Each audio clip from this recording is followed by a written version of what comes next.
1,400만 원짜리 시계라면서. 네, 명품 시계라든가 핸드백, 강아지. 인민들은 굶어 죽는데 이설주 패션, 이설주 뭐 가방. 사실은 대북 제재라는 엄청나죠, 게 가격이. 김정은 위원장 입장에서는 좀 숨이 탁탁 막힌다. 저 집에 박스가 몇 개 들어갔고 오늘은 외제차가 번호가 몇 개가 왔었고 다 적어가지고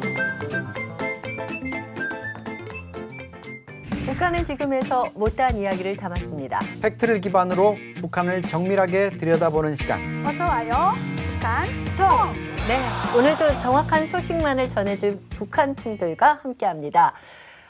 지난 10월 노동당 창건 75주년 기념 열병식에서 대북 제재와 수해 복구, 코로나19 여파로요 경제난을 겪고 있는 북한 주민들에게 고맙다며 눈물을 훔치던 김정은 국무위원장의 모습 기억들 하시죠? 네, 물론입니다. 네. 그런데 또 그때 기사가 났던 게 있었어요. 김정은 위원장이 차고 있는 그 시계, 1,400만 원짜리 시계라면서. 네. 비싸네요 진짜. 너무 비싸서 말이 안 나와요. 말을 잊지 못하고 계세요. 사실 뭐 어느 한 국가 체제 최고 지도자가 1,400만 원짜리 시계를 찬다. 나라 운영 또 체제 운영만 잘하고 존경받는 지도자라면 뭐 얼마든지 그 정도는 할 수 있는데 북한 경제 또 주민들의 삶이 이제 말이 아니다 보니까 뒷말이 나오는 것 같습니다. 맞아요. 네, 대북 제재 품목이잖아요. 네. 그렇기 때문에 더 어떻게 대북 제재에서 저런 시계를 구입했었지 하고 생각을 할 수 있거든요. 북한의 경우에는 일단 핵실험, 미사일 이런 것 때문에 이제 2006년에 유엔 안보리에서 안보리 대북결의 1718호를 발표했습니다. 네. 거기 이제 파랑에 보면은 럭셔리 굿즈, 그러니까 사치품의 대북 반출을 엄격히 제한하고 있는데 방금 이제 말씀하셨던 고급 뭐 스위스제 명품 시계라든가 핸드백, 뭐 구두 이런 것들이 있고요.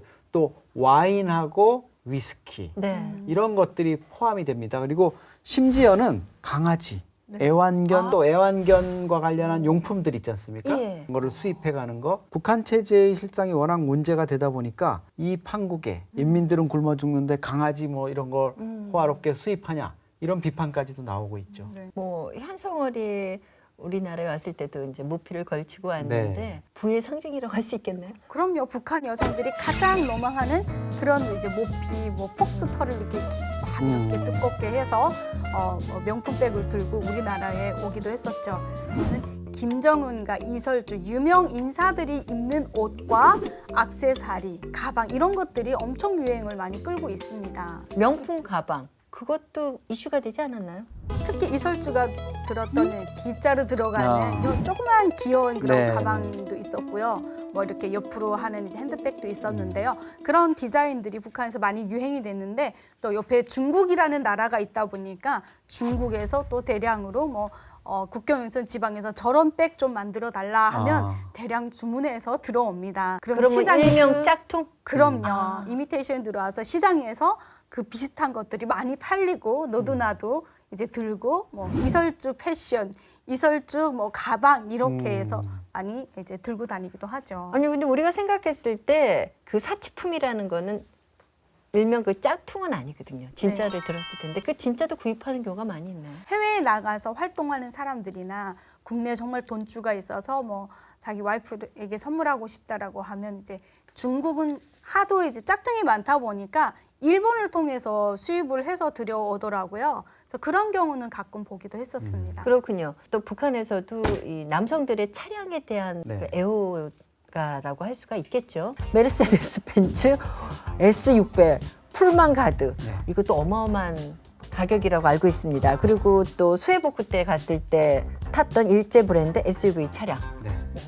사실은 대북 제재라는 엄청나죠, 게 가격이. 어떻게 보면 북한의 뭐 일반 주민을 대상으로 한 게 아니라 사치품을 쓰고 여러 가지 핵 개발, 미사일 개발을 주도하면서도 대북 제재에 아랑곳하지 않는 북한의 특권층 또 김정은 일가를 고통을 주기 위한 이런 측면이 있거든요. 2019년 2월이었죠. 그 하노이 북미 회담 때 2대나 갖고 왔었어요. 김정은 위원장이. 그 SU600 차량도 이게 조사를 해본 거예요. UN 패널이 쭉 조사를 해보니까 이게 도대체 어떻게 저 모델이 들어갈 수 있지 해가지고 해보니까 외국의 어느 업체한테 의뢰를 해가지고 이제 몰래 반입을 한 이런 게 드러났죠. 그러니까 김정은 위원장 입장에서는 좀 숨이 탁탁 막힌다 이렇게 할 수 있죠. 내가 타는 전용차 그것도 미국 대통령하고 정상회담을 하기 위해서 끌고 나갔는데 그것까지 제재라고 이렇게 하다니. 그리고 또 하나는 이제 대북 제재 주요 타겟으로 삼는 게 김정은 위원장이 당 간부들이나 자기 측근들 이 사람들을 관리하기 위해서 이제 선물로 뿌리는 뭐 벤츠 차량이라든가 스위스 시계라든가 또 고급 와인 있지 않습니까? 네. 이런 것들도 다 제재 대상으로 돼가지고 물품이 이제 이러이러한 물품이 제공됐다는 것만 포착만 되면 제재위원회에서 그 경로를 다 추적을 하는 이런 방식으로 이루어지고 있습니다. 네. 그 밖에 평양에 사는 또 돈 있는 돈주들도 있잖아요. 네. 그런 사람들은 어떤 식으로 이런 사치품이나 부의 상징을 과시하고 있나요? 그 외화상점에서 뭐 쇼핑한 이런 박스들 비닐봉지가 아니라 박스에 이런 상품들이 막 올라갈 때 아, 저 집이 돈주다. 그래서 그 아파트 주민이 경비를 서거든요. 예. 근데 할머니들이에요. 그러면 할머니들이 이렇게 팔짱 끼고 앉아서 저 집에 박스가 몇 개 들어갔고 오늘은 외제차가 번호가 몇 개가 왔었고 다 적어가지고 보이지도원한테 담당 보이지도원한테